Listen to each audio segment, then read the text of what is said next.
Hey everyone, today I'll show you how to use one simple command, sfc/scannow to fix corrupted Windows files and speed up your PC. If your PC crashes, freezes, or Windows updates fail, don't panic.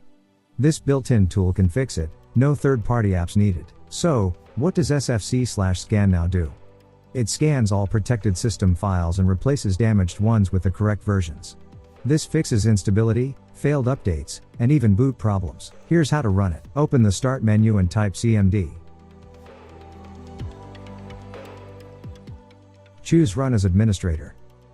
In the window, type sfc/scannow and press Enter.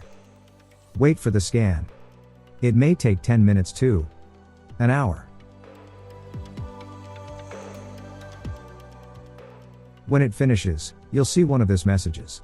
Windows Resource Protection did not find any integrity violations. Windows Resource Protection found corrupted files and successfully repaired them.